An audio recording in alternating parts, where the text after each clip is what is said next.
ये कहानी है एक ऐसे व्यक्ति की जो ऑफिस में काम किया करता था। ऑफिस के काम के प्रेशर की वजह से बहुत परेशान रहा करता था कि इतना सारा काम है, बॉस की डांट सुनने को मिलती है। वही जो गुस्सा था ऑफिस का घर आकर के बच्चों पे निकालता था, बीवी पे निकलता था, घर में झगड़ा करता था। उसे लग रहा था कि उसकी लाइफ का होना न होना बराबर है। जब कोई दोस्तों के कॉल आते थे तो कॉल कट कर देता था, रिश्तेदारों के आते थे गुस्सा करने लगता था। एक दिन ये अपने घर में ऐसे ही बैठा हुआ था।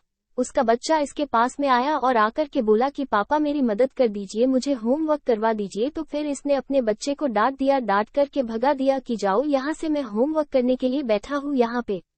थोड़ी देर के बाद में जब इसका गुस्सा ठंडा हुआ तो इसको लगा कि जाकर के एक बार बच्चे की मदद करनी चाहिए, उसका होमवर्क करवाना चाहिए। तो ये उस बच्चे के कमरे में गया तो देखा बैठा कि वो सो चुका था।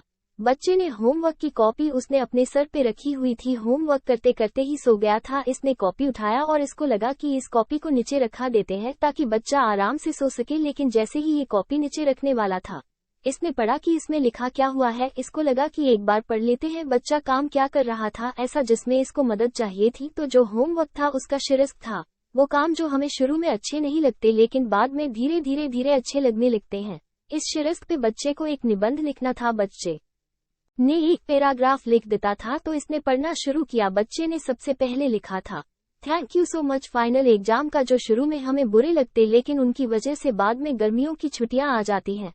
थैंक यू सो मच उन बेस्वाद कड़वी लगने वाली दवाइयों का जो शुरू में तो बिल्कुल अच्छी नहीं लगती लेकिन बाद में उनकी वजह से हम सब कोई ठीक हो जाते हैं। फिर उस बच्चे ने आगे लिखा, थैंक यू सो मच उस अलार्म क्लॉक का जो सुबह सुबह हमें जगा देती है। हमें अच्छा नहीं लगता लेकिन उसकी वजह से जब हम जाग जाते तो हमें मालूम चलता है कि हम जिंदा है।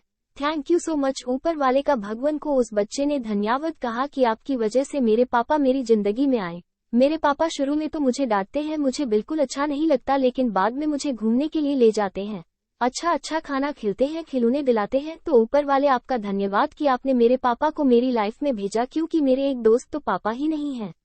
ये जो आखिरी की लाइन थी, इस लाइन ने इस आदमी को झंझोर दिया, अंदर तक हिला करके रख दिया। ये नींद से जग गया और इसको लगा कि इसकी लाइफ में क्या कुछ है जो ये होते हुए भी मिस कर रहा है।